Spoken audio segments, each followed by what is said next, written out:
প্রায় 11 বছর ধরে সিলেটের ওসমানীনগর উপজেলার বুরুঙ্গা ইউনিয়ন সহ এলাকার উন্নয়ন এবং অসহায় মানুষের কল্যাণে কাজ করে যাচ্ছে বুরুঙ্গা ইউনিয়ন ফাউন্ডেশন ইউকে।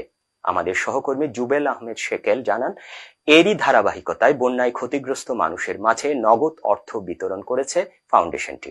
মঙ্গলবার সকালে বুরুঙ্গা বাজারে একটি কমিউনিটি সেন্টারে এ অর্থ বিতরণ উপলক্ষে আয়োজন করা হয় এক অনুষ্ঠানের। এ সময় বন্যায় ক্ষতিগ্রস্ত 180টি পরিবারের মাঝে নগদ 2000 টাকা করে মোট 3,60,000 টাকা বিতরণ করা হয়। ফাউন্ডেশনের বাংলাদেশ শাখার সভাপতি আতাউর রহমান চৌধুরীর সভাপতিত্বে এবং সাধারণ সম্পাদক কাজী খলিলুর রহমান ও যুগ্ম সাধারণ সম্পাদক মাজহারুল ইসলামের যৌথ পরিচালনায় অনুষ্ঠানে প্রধান অতিথি হিসেবে বক্তব্য রাখেন বুরুঙ্গা ইউনিয়ন ফাউন্ডেশনের প্রতিষ্ঠাকালীন সভাপতি আজাদ চৌধুরী, বুরুঙ্গা ইউনিয়ন পরিষদের ভারপ্রাপ্ত চেয়ারম্যান দীপঙ্কর দেব শিবু, ফাউন্ডেশনের সাবেক সাধারণ সম্পাদক নুরুল হক আদম আলী, বাংলাদেশ শাখার বর্তমান সহ সভাপতি সুলেমান আলী, ফজলু মিয়া, রীতা চক্রবর্তী, কোষাধ্যক্ষ আব্দুল মুকিদ, সদস্য মাস্টার লেবু মিয়া সহ অনেকে। বক্তারা বলেন, বুরুঙ্গা ইউনিয়ন ফাউন্ডেশন ইউকে প্রতিষ্ঠা লগ্ন থেকেই দেশে বিদেশে অবস্থানরত মানুষের সহযোগিতায় কাজ করে যাচ্ছেন। বন্যার্ত মানুষের সহায়তা করায় ফাউন্ডেশনের নেতৃবৃন্দকে ধন্যবাদ জানান অতিথিরা।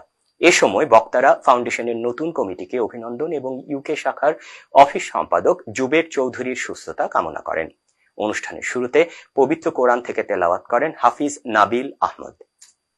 বুরুঙ্গা ইউনিয়ন ফাউন্ডেশন ইউকের উদ্যোগে আজকে নগদ অর্থ বিতরণ 2000 টাকা করে 180 জন মানুষকে আমরা দিচ্ছি। আমরা বিভিন্ন সময় বিভিন্ন সহযোগিতা করা হয় ইউকে ফাউন্ডেশনের পক্ষ থেকে। আমি ইউকে ফাউন্ডেশনের সকল দাতা সদস্য সকলকে আমি ধন্যবাদ দেই। ফাউন্ডেশনের অতি সাহায্য সহযোগিতা করা তারাও ধন্যবাদ জানাই আমাদের প্রধান কার্যালয়কে। আশা করি ভবিষ্যতে তারা এ ধরনের সাহায্য সহযোগিতা করবা। আমি সবচেয়ে বেশি ধন্যবাদ দিব ইউকে শাখার নবনির্বাচিত কমিটিকে। তারা খুব অল্প সময়ের মধ্যে এই পয়সাগুলো আর্ন করেছেন। আজকে বুরুঙ্গা ইউনিয়ন ফাউন্ডেশনের অর্থ বিতরণী সভায় আমরা প্রায় 200 লোকদেরকে আমরা আজকে অর্থ বিতরণ করেছি। আমি ধন্যবাদ জানাই যে বুরুঙ্গা ইউনিয়নের অ্যাক্টিং চেয়ারম্যান বর্তমান বিডি শাখার কমিটিকে।